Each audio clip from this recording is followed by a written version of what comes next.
In 2017, Tauranga officially overtook Dunedin and claimed the title of New Zealand's 5th largest city. That the town should prosper is not news to local Maori. It was always thus. But while it was a haven, it was also a target. Hamish Campbell digs into the brutal past of Otamataha Pa. This unassuming piece of real estate here in the booming port city of Tauranga has beautiful harbour views, a rose garden, a bowling green and a car park. But innocuous as it seems now, it belies a long and bloody history.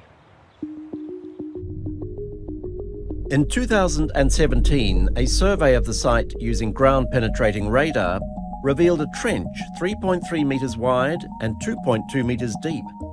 Evidence of the Otamataha Pa. Nai Tamarawaho Kaumatua Perikohu explains the significance.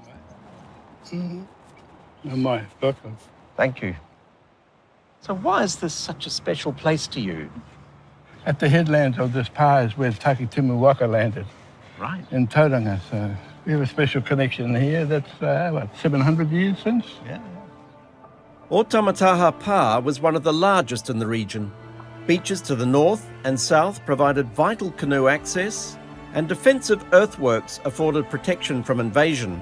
That is, until the Europeans arrived. What happened here in 1828? The visit from our cousins up in Hauraki, Ngāti Mari. They came down, they had recently acquired the musket, and they pretty well almost wiped this place out, and the people who lived here in the village, and it still rankles in our history now. Right. It sounds like a significant battle. One side had the musket and the other didn't. That's exactly right. No real contest. No. There's lots of damage done. Told hundreds of people were killed. Right. What happened to the pa after the battle? Well, most of the people that were left standing were moved away. Tapu It's ground. tapu, yeah. The land is confiscated from us as of the Government Confiscation Acts of 1863. They built a constabulary here. Right, a military presence. A military presence here. Yeah. And so, post that period of time, it had been transferred to local governments and so on, and now it's a bowling green, and Yes. that's not appropriate. Nai Tamarawaho have given their blessing to an excavation of the site.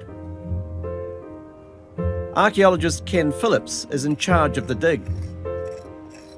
The purpose of the investigation is that Tauranga City Council are looking at a number of options or locations for a museum development, this being one of them. And so we're just obviously doing some preliminary work to see how much archaeology is here that may or may not be affected by a museum. As the site gives way to the ocean at its southern end, the dig has provided valuable insight to life within the pa. This is a little keyhole look at the interior of the pa. Right. So this is within the defended area. So we've got really intensive living areas, cooking, living, storage, crop storage, all sorts of activity areas.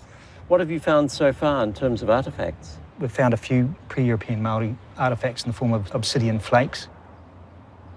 So typical flake material, olive green and transparent light.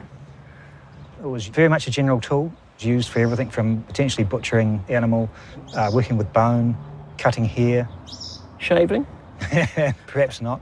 It's likely equivalent of a modern day penknife.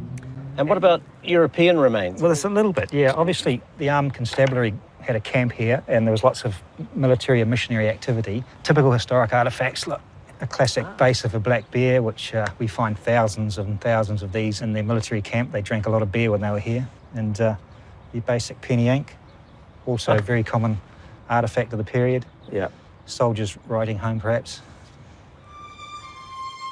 The artefacts so laboriously excavated are hard evidence of layers of living at Otamataha Pa. And whatever the future holds for this historic site, its enduring presence will always have an eye to the past